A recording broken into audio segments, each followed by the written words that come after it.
I thought I was talking to you guys. Okay. Okay.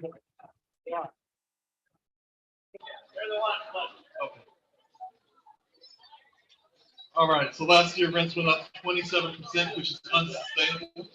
Um, there was a report that came out sponsored by J.P. Morgan Chase and One Columbus and I think the Workforce Policy Board that said that over the last 20 years, the percentage of rent burdened household white households went from 32% to 40%.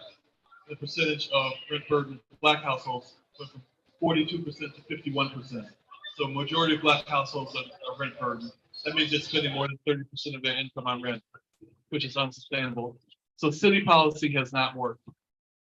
Under the state constitution, citizens have a right to propose their own laws and put them on the ballot. And that's what we're doing with the citizen ballot initiative.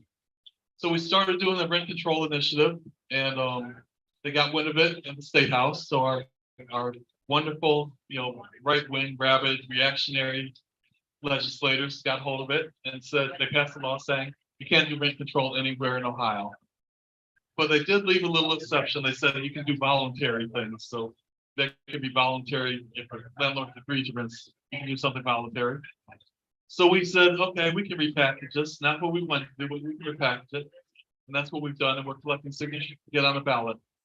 So the way in brief, it's a 40-some page proposal because we don't trust the city to administer it, which we wrote details on how this is going to be done.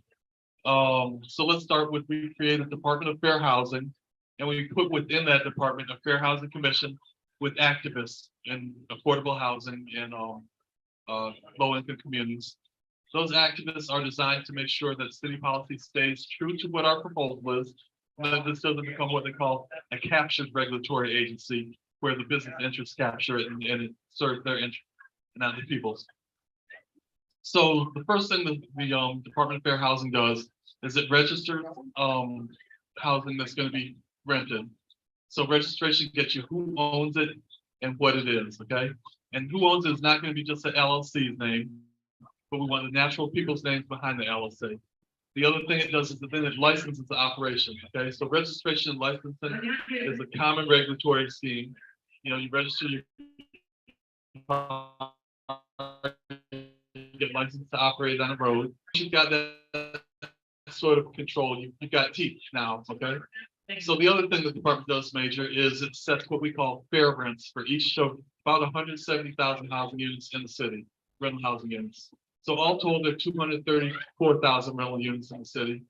We don't want to regulate dorms. We don't want to regulate nursing homes, assisted living, religious institutions.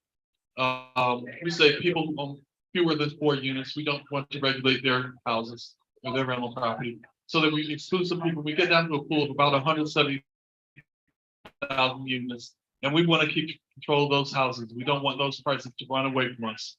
So the department sets what we call a fair rent.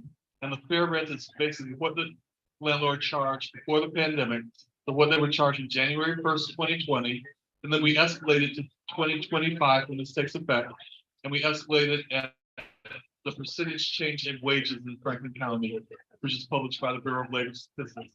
So we don't do it by inflation, we do it by what people earn. That becomes a fair rent in 2025. And we can't make that a cap because the state house passed a law saying you can't rent control, but we can tax the hell out of anything over that. So the idea is we set the fair rent. We want the owners to voluntarily agree to that. If they have the right to set a higher rent though, but that difference we tax at 16% windfall profits tax rate. So we basically try to tax the affordability out of it. The other thing we do is we give owners who are hitting the target rents, we give them preferential access to city grants and loans and tax abatements.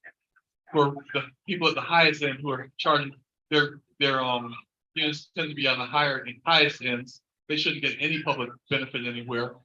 We name them in the statute, we name them as predators, and we treat them as such. So they don't get any city grants, they don't get access to loans, they don't get access to tax abatements, right? We should not be subsidizing people who are preying on us. The other thing we do is, again, we're registering them by name, so we know who they are by name. And that status as a predator is attached to their name, and it affects every business partnership they're in. Okay, so if they enter into an LLC with another real estate developer, that LLC becomes a predatory and gets no access to city grants and loans and so forth. So we try to, we call them what they are as predators, and then we create these pariahs in the community as well. So we give them the name and we poison anybody that wants to do business with them. Then because our right-wing state house took our rights as citizens away from us, we've got a right under the state constitution to create our own laws. They stripped us of our rights and citizenship and we kick back, okay? We don't accept that laying down. So one of the other things we do is we say for land that's newly annexed to Columbus, half of the units, if you build housing there, half of the units have to be affordable at 60% of area median income. If you end up not doing that, we take a piece from the pre-Dobbs Texas abortion law, and we say any citizen can sue anybody that helps put unlawful housing up at $10,000 a lawsuit. And for any bank that finances, they can be sued for $1 million by any citizen of Columbus. So again, we don't want to make this an affordable housing proposal. We want the state to reverse itself and give us our rights as citizens back to create our own laws. But if not, we're going to kick back. So there are several other portions to the law. But in a nutshell, that's it. We can't do rent control, but we can put strong incentives in place to get the business community to act right. And then, if we take our rights as citizens, we don't take that line down, we kick it back. So that's what we're trying to do. We need to get about 5,218 valid petition signatures from Columbus voters. David right there in the red shirt has a clipboard. So if you can sign on to that helps us get on the ballot. Once we get on the ballot, we're trying to get on the May ballot next year. It'll be up for a vote. That's direct democracy. We get to bypass our elected officials who will not do this because they are owned and controlled by the real estate development companies. So we do it ourselves. I'd be happy to answer any question. Yes, Jonathan! I have a question. Are there any elected officials? No, the elected officials absolutely do not support this at all. So we did. Did you repeat that, sir? So the question was, are there any elected officials at all supporting the citizen initiative? The answer is no. Now, we did give them a chance, okay? So we went to Shannon Harden, our president of the city council, and Shayla Favors, who chairs the housing department. We met with them and we said, we know this is probably dicey for you because you're funded by the same people we want to regulate. But what you can do is you can hold hearings on our proposal, okay? So let's have hearings and get public comment. And you guys can pick and choose any portion of this that you think is palatable. You guys take that on and you pass down this law and we do the rest. And they would not touch it. Which we knew. I mean, we went there knowing they weren't going to say yes to it. Say their names again so we can vote them out of office. This would be our city council president, Shannon Harden, and council member Shayla Favors, who chairs the housing department. But, really the names are interchangeable because they are all cogs in the same machine. Yeah. Tell them, John. Thank you, Jonathan. Jonathan Beard, thank you. Don't leave. We're going to continue this conversation about housing. Housing is an issue in Columbus and across the world, especially the United States. We got people that are helping Jonathan a lot of different ways. So I would like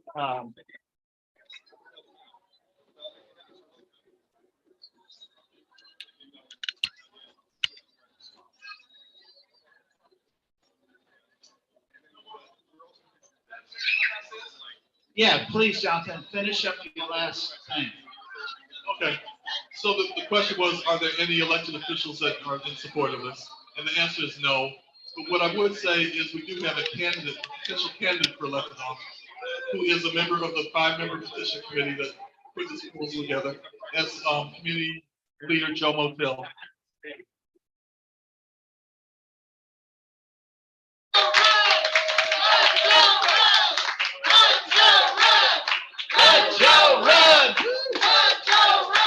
So Mayor Joe is here. So just so you know, Mayor Joe is here. All right. Elizabeth has been doing some work like frontline, and the community itself, First Collective are doing some frontline work, probably since it got cold. And then it got warm, and they've been on near Mound Street and Carpenter, but down a little way. They got an address too. This camp, this city, this tent city has an address, which is like fantastic in my mind. But anyway, so I'm gonna let Elizabeth and Jess talk a little bit about what their struggle is, because it continues. This message about housing and control that the developers have, we need to really start addressing that. So here we go. Thank you. Thank you so much. So I've been part of the group First Collective since late last year, but we started a warming station in a church back in January. We stayed there in the warming station back through March 29th when we had to move outside, and we established a camp. So we established a camp at 905 East Mound Street, right next to the Four Seasons City Farm. It's a really great spot, great trees. You can't find another lot like it in Columbus. We have been there since March 29th, and about a month and a half ago, we got notice from the city that they were going to be sweeping the camp on September 1st. So we have been fighting that. And Elizabeth, this is not just a city-based policy. This is nationwide, that they're wiping out as many housing these tent cities across the country and actually around the world. So it's a global policy that they're trying to just erase things. I'm sorry. No, you're absolutely right. It's displacement. It's cruel and unusual punishment as far as I'm concerned. And it's been really hard to have people see their home disappearing before their eyes, you know, knowing that they have to leave, not knowing what they're going to do next. So the members of First Collective and special guest Joe Motel and Pastor Gary Whitty, among others, they went out and protested. They set up in Shannon Hardin's front lawn, as well as Shayla Favor and City Attorney Zach Klein. They set up their tents, they went inside, they read their books, and they waited until the cops showed up, and of course they did. But all of this brought a lot of attention to what was going on, and we think applied public pressure. And so the denizens of Camp Shameless have good news. Just over the past couple days, we were told that everyone there would be moving to a Budgetel hotel. So we've got a hotel on the east side that's right next to Eastland Mall. So all of our residents who were there when the city came through and their little 24-hour sign up free, all those residents are going to be moving inside indefinitely. So public pressure does work. They gave us what we were asking for ultimately, but what we recognize is that helps 11, 12 people. And there are a lot more homeless people in the city of Columbus. And this solution that they come up with, that they have said is 2 years in the making. I don't know, but I don't think it's anywhere near innovative to put a bunch of people who need a place to stay in a hotel. I don't know why that took years to figure out, but here we are. And I mean, we're grateful, but we know there's a lot more work to be done. Jess here is one of our residents and has been not at the camp for very long, but we're really glad to have her, and she's going to be coming with us. But she might be able to speak a little bit about the experience of being homeless in Columbus. If y'all would like to hear about that.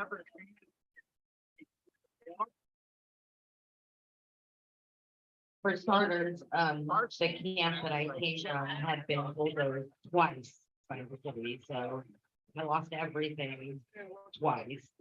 and then again to a flood, and then again to a fire. So before coming to Camp Chambers, so it and we had 65 plus people on our camp that need homes. So it's a real thing. It's a really big thing.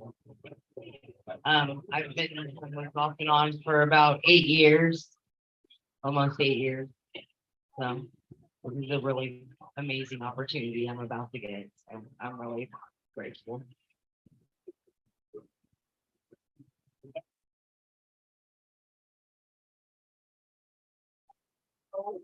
Thank you, Gus and Elizabeth and Jonathan.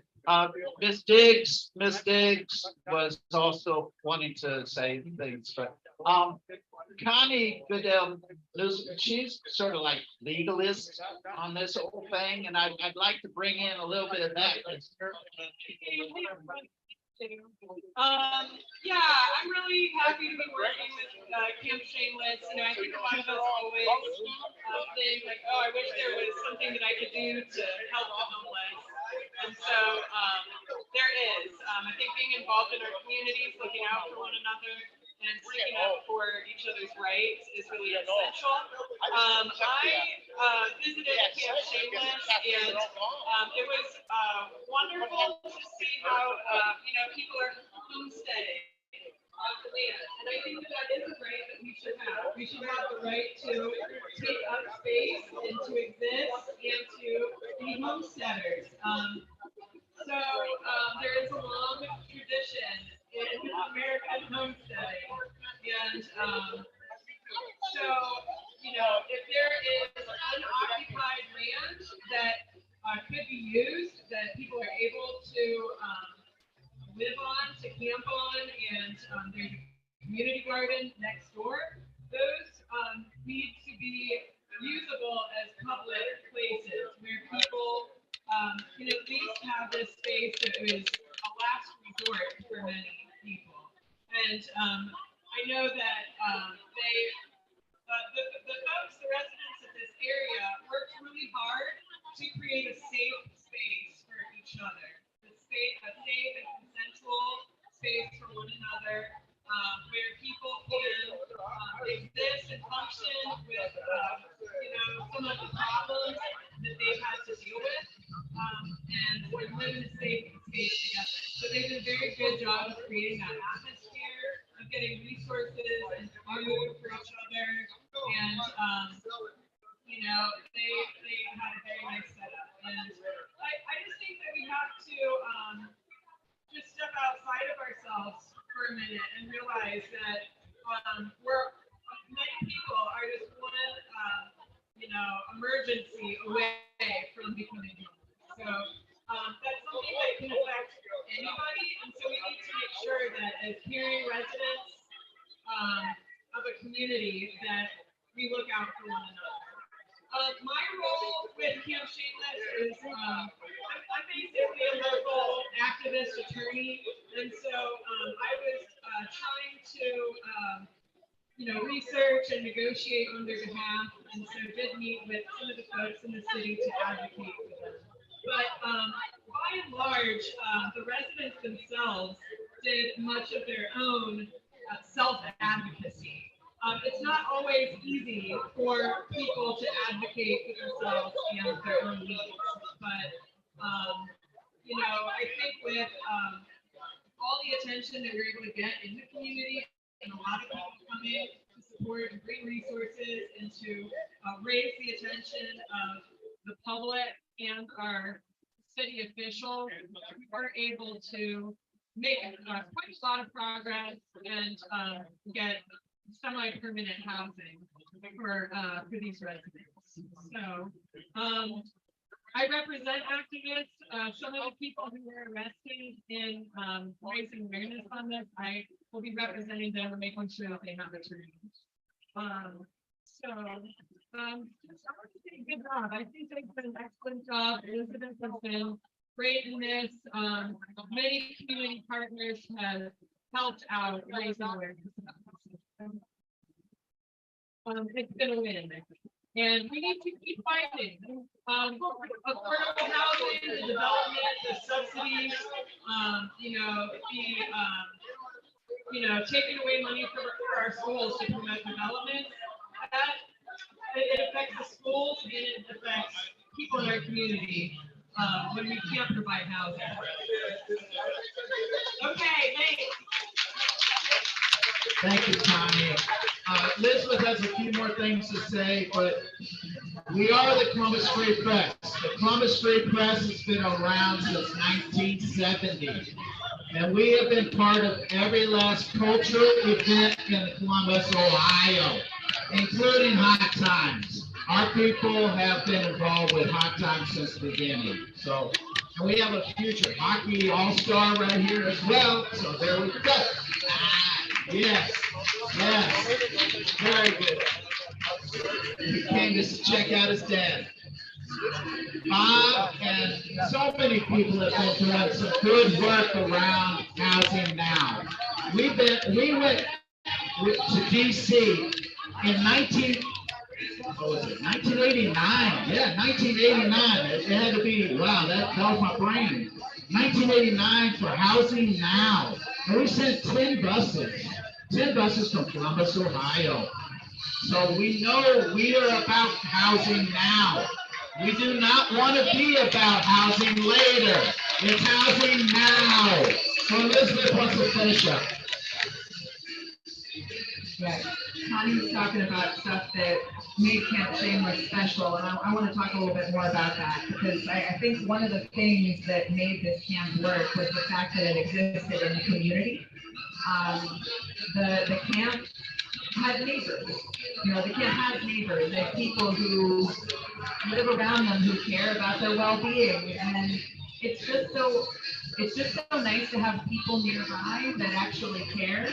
When you hear about a lot of the camps, because they have to be secretive, they're back away from people. They're back in the woods. They're isolated, and I don't know. We've got neighbors around us who care about our well-being, and if something's going on, they're going to check in. They drop off food. They just stop in to hang out. It's a constant community gathering space and a hub for resources, and that we've utilized a few times. On the original sweepstakes, we organized a fair that we called the Emerald City Resource Fair. If you know anything about homelessness in Columbus, you know that Emerald Hernandez Cara is the person the city sends out when there is an issue with any sort of camp. She's the one. So we had the Emerald City Resource Fair. We served over 100 people. The residents helped. They set up. They loved it so much, they set up another little resource fair the next day and a few days later, just to try and offload some of the stuff that we had in abundance to people in the community that needed it. I think it really proves the point, because what we've been doing is connecting the residents, connecting the people in the neighborhood to the outreach workers who they need to connect with in order to get access to the services. But it takes trusted advocates. It takes people in the community who really care, who can build relationships and connections with people in order to actually get them into that process, because it is such a evasive and difficult process, and nobody trusts anybody from the city, because I mean, why would we? So, I understand. But yeah, I just feel like it's a special place, and it's really a shame to see it go. But that's not the end for First Collective. We'll be doing a lot more, and we'll be back in that space. And if you happen to be in the neighborhood, 905 East Mountain on Tuesday, we're having a little party to say goodbye and thank you, and there'll be bands and no permit. Thank you. Yeah, thank you, Elizabeth. 43205. That's a zip code. 43205. Remember that zip codes are very important in this world, okay? And if you don't have a zip code, you always become a non-person. So we got zip codes, okay? Camp Shameless got zip codes, all right?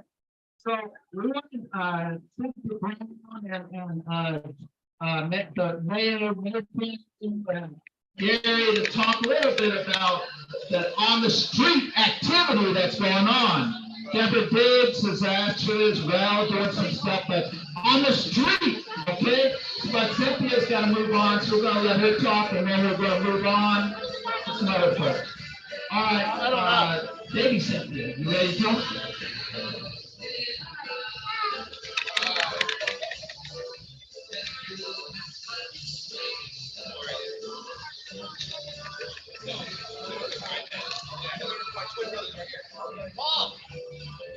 Hello, everybody. My name is Cynthia Brown. I'm known as she, her service. I go by Cindy. I am with the Ohio Coalition to End Qualified Amendment.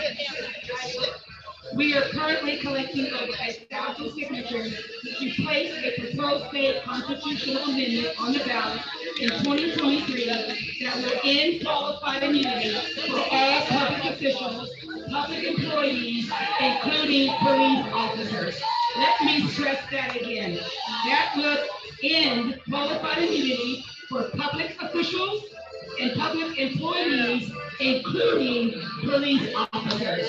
Columbus, Ohio is #1 in the nation for killing young black men ages 18 to 40, followed by Cleveland and Cincinnati. My nephew, I'll tell you my wife's story.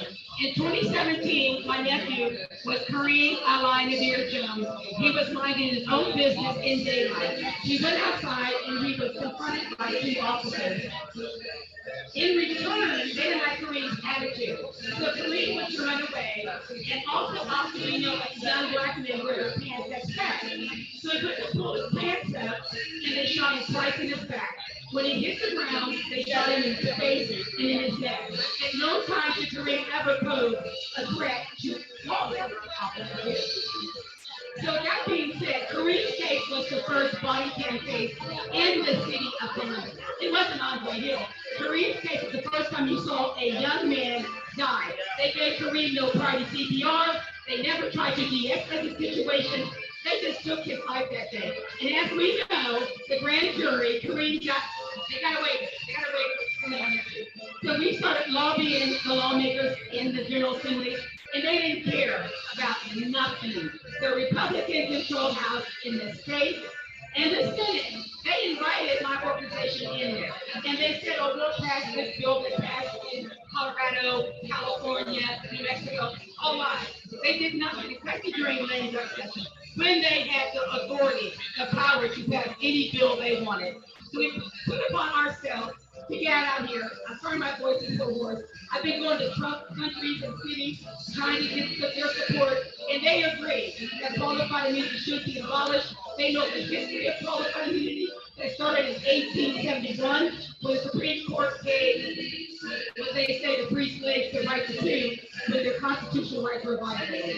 So once again, we're doing 44 counties statewide. We'd like your support in ending this unjust, unconstitutional doctrine.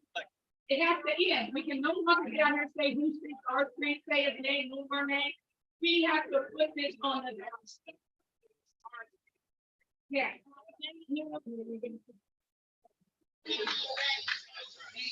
With that being said, you can go to our website, Ohio Coalition to End Qualified Immunity.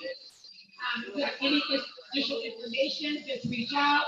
We appreciate that you're here to please sign the petition because we want to submit it to Dave Yost again next week. So if there's any questions? Any questions, anybody? This is a statewide ballot initiative. We've been focusing on Cleveland, Cincinnati, and Columbus, but since they overturned Roe, we've been getting a lot of support from Hamilton.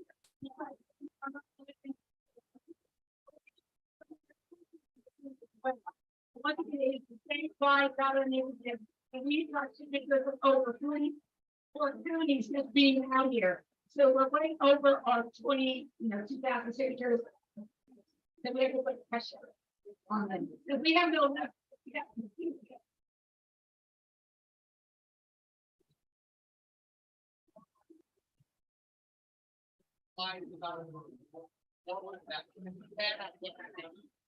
Okay. I can go back to my nephews. What? Yeah. You also know how this qualified immunity applies to non-citizens. Well, I do believe that the officer did not de-escalate the situation, nor did they try to negotiate. They woke him up in the middle of the night with the war. That should have never ever took place. But as we know, Columbus police have the power, and this is their power. Because they know they get away with it. As long as they say that's right, they give them a weapon and he feared for his life. All I did was take it. So until we eliminate that unconstitutional doctrine that was created by the Supreme Court, that's not even legal, it's illegal. I'm afraid that there might be more names. But it's not illegal. No, he's not in this. Or they have professional mandatory service. If you were conservative in the last 10 years, Salon paid out $3.2 billion. Let me repeat that again, $3.2 billion. To me, that really means that a law enforcement officer has clearly violated another human being's civil human and constitutional rights. I'm going to tell you again. Let's say it again. We're paying for all those multi-million-dollar lawsuits. So that's it. Why shouldn't they be required to? They can go city to city, or take once they commit a crime, then a city, the pattern they do. I operate your name. And which one is that? See that?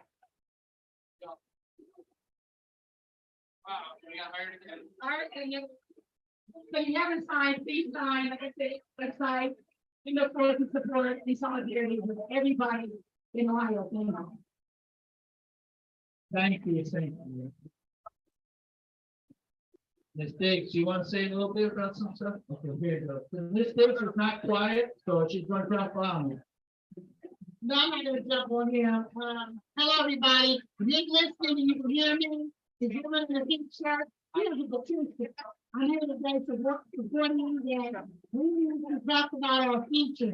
And our future is not very bright. So I need you to talk to this gentleman in the t-shirt right there that you're looking at, sign his petition. We need to have some sort of legislation. My name is Deborah Diggs, aka Mama Diggs. If you spend a little time with me, you'll find out why they call me Mama Diggs.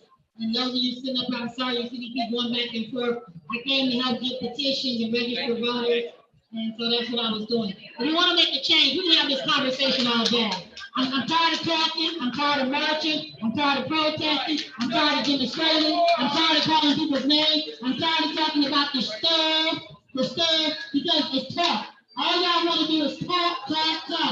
Okay, we're not 2 years old. Stop the talking. Where's the strategy? What is the plan? The plan is to put your name on the petition. The plan is to put the petition in the place at the Franklin County Board of Elections. And we need to get people to get up there and be able to qualify those signatures to get it. Excuse me, I have the mic. Thank you so much, sir. I'm waiting my turn. To get those, on the ballot. When you go into the voting place and you vote. You vote yes or no, whether you are for or against the legislation. But before you can do that, we need you to get the register. Registration is really easy, but I need you to actively engage and participate. How do you do that? You find a crowd, a group, someone that is working toward education and awareness about the process. You know, we say out for everybody to vote, but you don't understand what you're voting for. We talk about qualified immunity. We don't understand that. And we have to understand who and what is behind it before you start talking about dismantling something. Y'all play that game called Jenga, where you put a little thing out, as soon as they collapse, it's not going to collapse. And it's not going to collapse. You got to get the right people in place, and then you get the right people in place. The way you get things changed, then you vote. The way you get things dismantled, then you vote. Having the petition is great. The issue with that is you got to get the information for the petition, for the board of education. You got to get that on the ballot. You got to get folks educated and aware to go in and vote. You then have to get those people to elect and hold them accountable. I don't care if they have a D, a R, a G, a R, a I, whatever behind their name, it's called accountability. And that's what we have to do. We have to vote, get engaged, participate, and hold them accountable. and stop having all these conversations, okay? Vote. Can everybody say it with me? What you gotta do?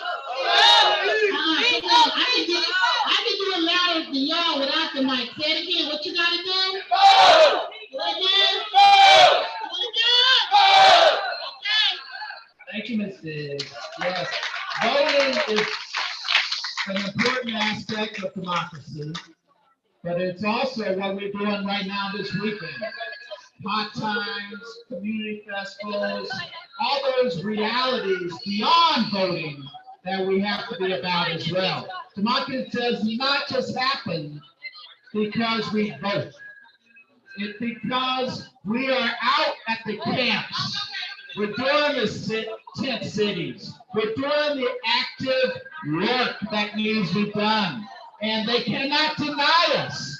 These folks in power down there at 90, whatever you call it, West Broad Street, cannot act as though they know. They're not service. They're not service, meaning they're not deaf. They're not deaf. They know. So we got Mayor Moulton coming to talk to us tonight. Thank you. Hi, everybody. I'm in Ranch Joe Hotel, and I'm running for mayor in the May primary 2023. Several of you here I know a lot about me. I've been at this for 37 years in the community. I've run for office clear back since 1995, which I like to take great pride in the fact that is the last election that a city council incumbent lost, that I participated in. I can help hang my hat on. So we need to see more of that happening again, and I hope there's going to be people in the communities here on the Near East Side across Columbus that are going to run in these districts. We have to have competition, or we're not going to change things. So kids are being unopposed in 2019, as y'all know. We can't allow that kind of thing to happen again. The Lord knows we don't want to get 4 more years of Ginther and the control that the developers of corporate Columbus have over him and the city council. I want to touch on just a little bit about recent events and my involvement with Camp Shameless and the Hare Park homeless camp. It was about 4 to 5 months ago that Ellie Grace, as she goes by, invited me out to Hare Park, the homeless camp. I've never been to one before. I wanted to experience it, and I did. And it really, if I'm going to become mayor, I better see firsthand just exactly the conditions that people live in these camps, what I can do to help, and so forth. So ever since then, I've been involved. Elizabeth invited me out to Camp Shameless a couple months ago or so to see how I could help out there.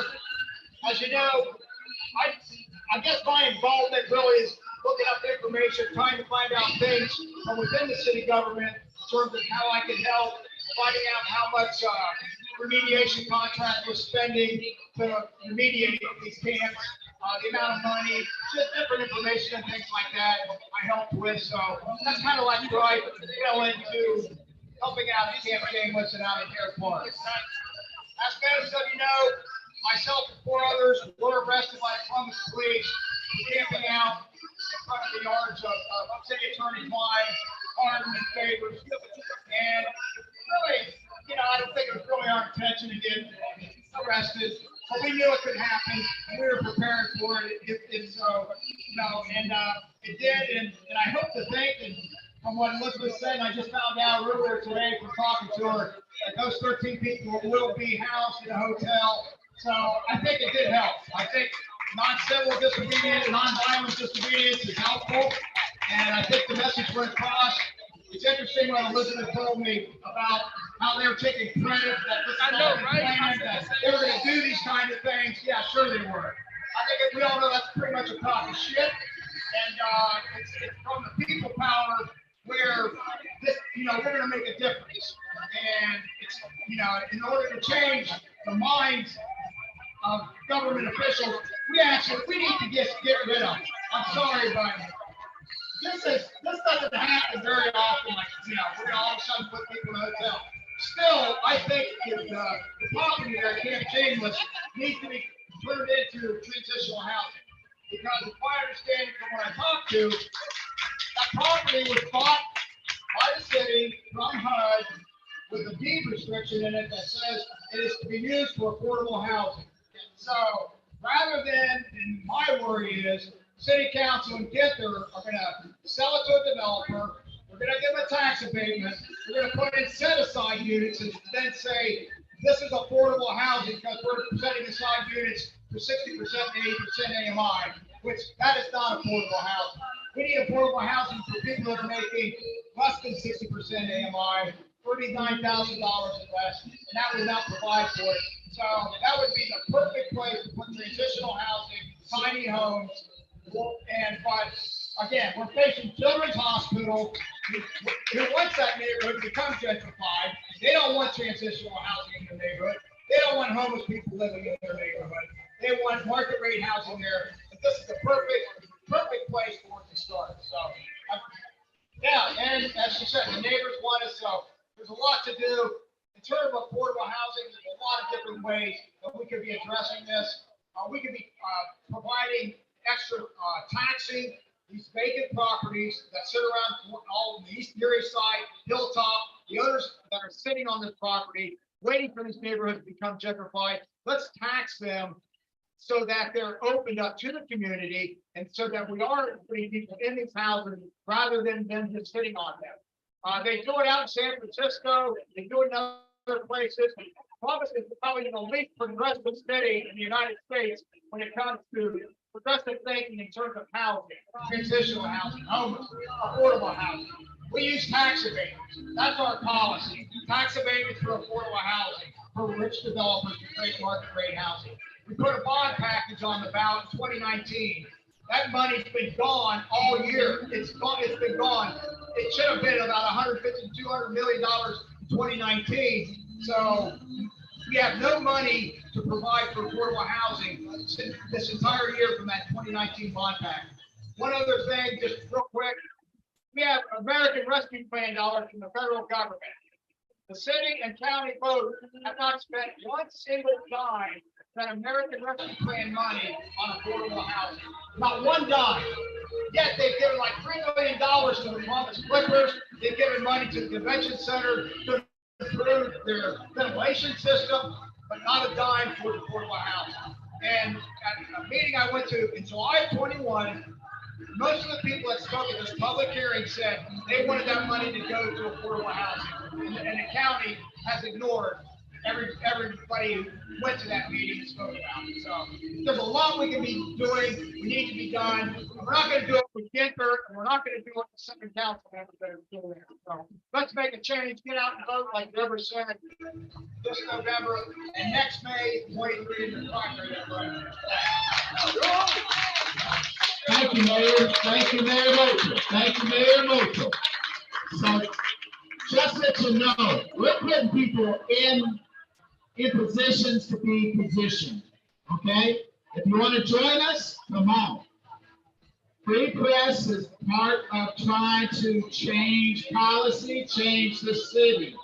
We are in a long time, the people's choice for public media, and it's activism that we're part of. So we support activism beyond even saying we say it. We are it. We're getting arrested daily. We have another man that doesn't even want to talk to us, the pastor. Pastor doesn't even want to talk to us today because of things that are going on with the legal ramifications. Yes, housing now, housing yesterday is an issue.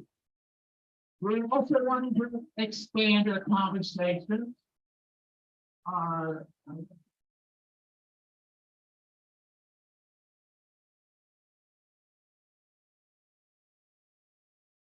So Travis is wanting to talk, please, honey. Hi. So this is a monthly event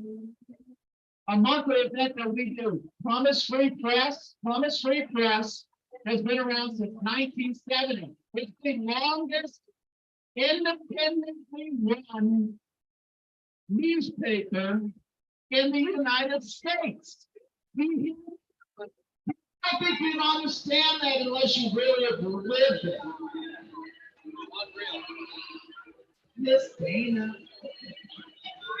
All right, so free press is a very important thing. So we're good. So yes. So move on. Samuel Goodness is going to talk to us a little bit about the Move On movement. Or movement. Y'all ready for a fashion show? Here we go. Lots of good tea.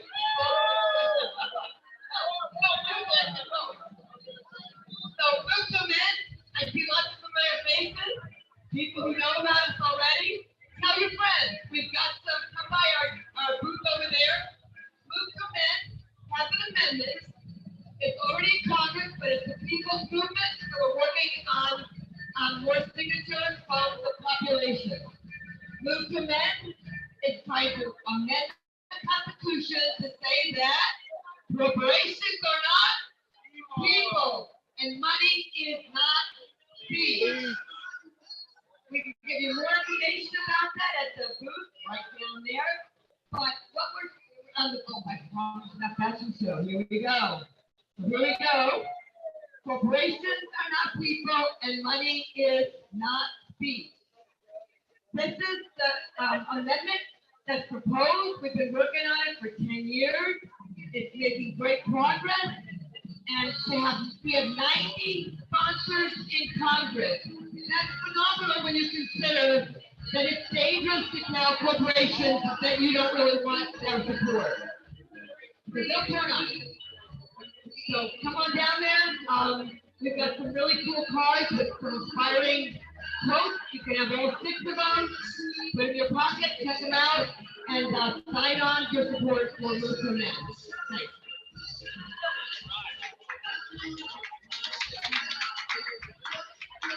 I'm sorry. So I'm about the voting thing, but another way to change things is, hey, how you doing? I see everybody still rocking the boat here. So another way to help is to simply send your check, money orders, cash out, your pennies, your dimes, your nickels, your dollars to the Columbus Coalition for Rent Control. Look it up online. Be sure and donate it. They keep saying we can't do anything. And hey, I know my people, sign the petition. Sign the petition. Thank you. Love you too. We want you to support us. And they say we need money. We need people, but we need money too. So we need money, we need people, and we need to Columbus Coalition for Rent Control. Register to vote, and get involved in the day. And I don't know who I'm supposed to get this to after I get done, but I just thought about that. Can you make a small donation? Hey, sweet. Make a small donation, large donation, sponsorship. You know, if you got any inheritance you're looking to give it away, Columbus Coalition for Rent Control. Who's that? Mark. And also happy, it is so good to be a part of the Columbus Free Press. I've never had an opportunity to do it in all my life. So here's Mr. Stanberry. He's gonna take us home and do what he gotta do. Columbus Coalition for Rent Control. Donate, donate, donate. Donate and sign. Donate and sign. Man, I was off on the side and I got part of a conversation about seniors. Where are the city leadership on seniors? What services are going on with seniors? Elder care. Beyond that, I just went through with this. My parents. This is very personal. I've gone through this. We don't talk about this enough. We don't talk about where we're heading. Damn it, where are we heading? So let's talk more about that. About how, as a community, we can respond to housing, health, and a whole lot of other issues. A whole lot of recreation, culture, all that stuff. So Travis is still not around. Travis asked for some time, but he's not here. So this is a monthly salon that we've done. And Elizabeth, thank you for coming out today and doing your work ongoing with Camp Shameless. I love the fact that they have an address. I love the fact. And a mailbox. I love the mailbox. I do love the mailbox. What? It's 905, 905, 43205. Yes, that's what I love to see. So we're going to talk a little bit. We may take a little break here, but the Salon is a monthly event that the Free Press does, Columbus Free Press. We bogarted our space here at the Hot Times. Hot Times, we love you. We're much of a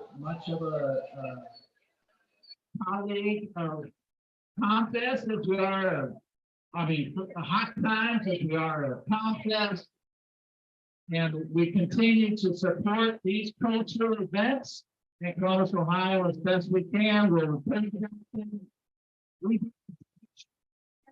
and WCRS has a radio station, so please tune in with WCRN and WCRS.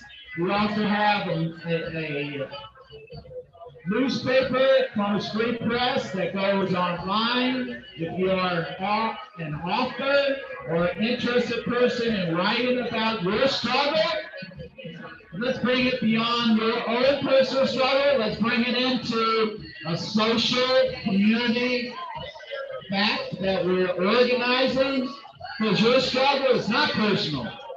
It is part of the community. So acknowledge the and read through.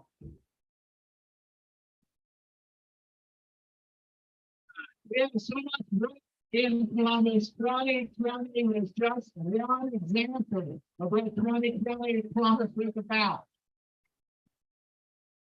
We know, Travis here. So we know that qualified immunity has to go. Say it again, qualified immunity's got to go. Qualified immunity's got to go. All right, so Travis will come up and talk a little bit about his campaign on spilling the wine.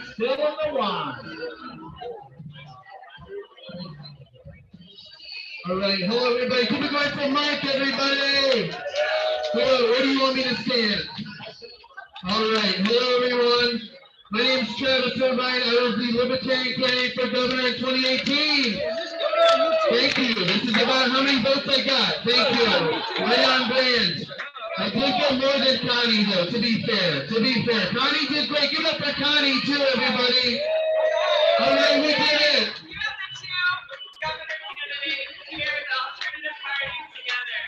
Together we got less than 3% of the vote. Let's go! Come on, people! This is what it's all about. So this year, thank you, Connie. Connie, by the way, can find you a home in Columbus. Even if homelessness, I know we're talking about that, but Connie knows how to find people homes. So there you go. Thank you, Connie.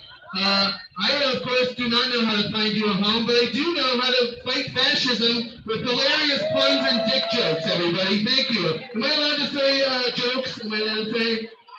All right. I'm going to exercise my First Amendment right. For anyone who remembers, in 2014, John Kasich was so awful, he destroyed the Libertarian Party, got them kicked off the ballot. Then they ran a whole smear campaign against the Democratic candidate, Ed Fitzgerald. And what happened was the Republicans, we've gone from a two-party system to a one-party system. So in 2014, I ran an anti-John Kasich PAC called Central Ohioans Countering Kasich, COCK. Cockback, we worked long and hard to give them the shaft. So this year, ladies and gentlemen, we are running against Mike DeWine, and we have started a new PAC called Homebound Entrepreneurs Against the Wines, HEAD, aka Head PAC. So if Ohioans like cock, they're gonna love head. All right? That's the fun. That's the dick joke. That's how we fight fascism. You guys want to hear my Mike DeWine jokes? You want to hear them real quick? All right, Mike DeWine roast jokes. Here we go. Mike DeWine, Mike, where are my keys? I'm old. Whoa. He looks like the Mad Magazine kid got elderly. You know what I mean? We're very worried. We're very worried about him. With a name like Dwayne, he should have aged better. All right, boom, roasted.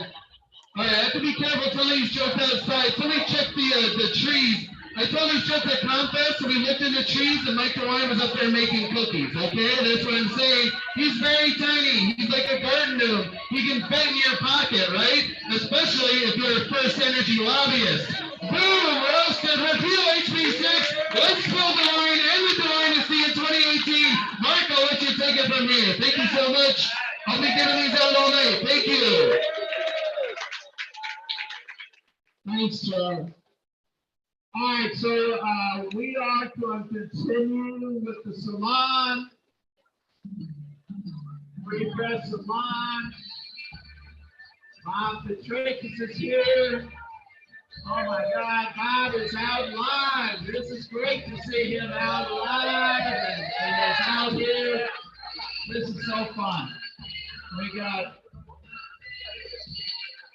this boom.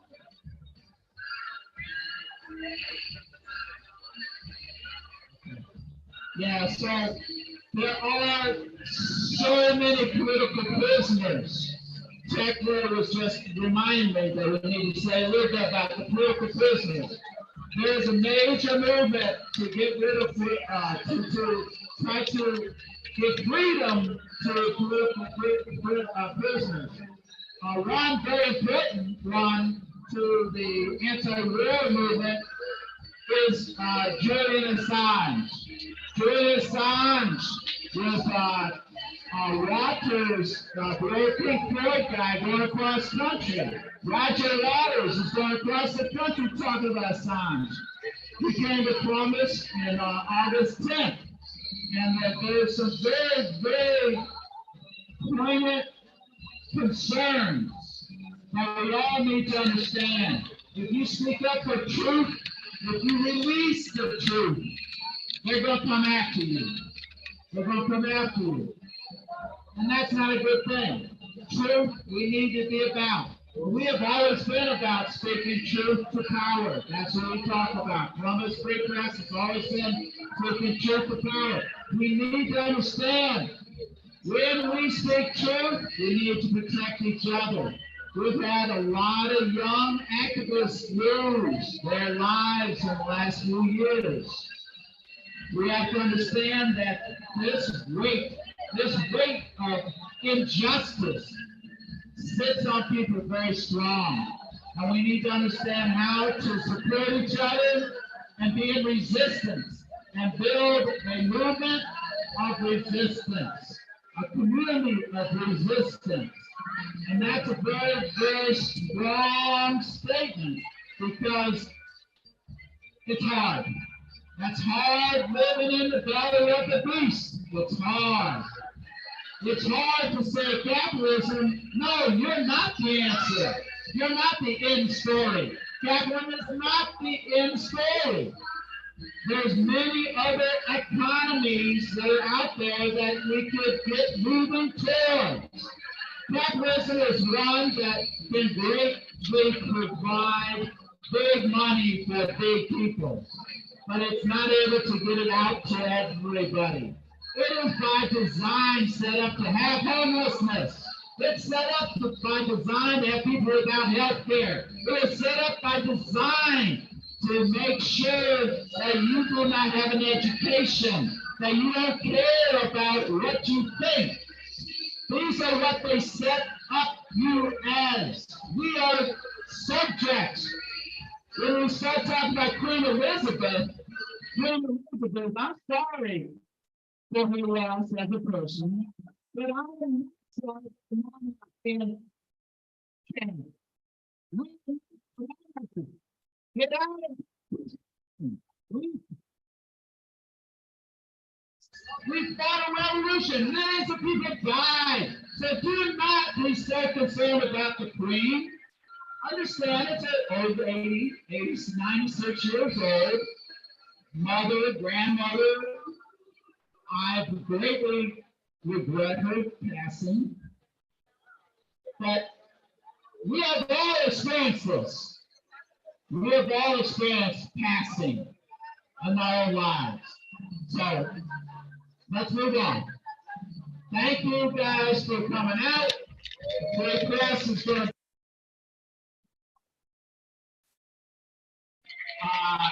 and there you go. We're going to do our thing. Thank you to our tech, Stephen. Yes, for doing our work. And we're here at the Hot Times in Columbus, Ohio, September 10th, 2022. And we are ready to go.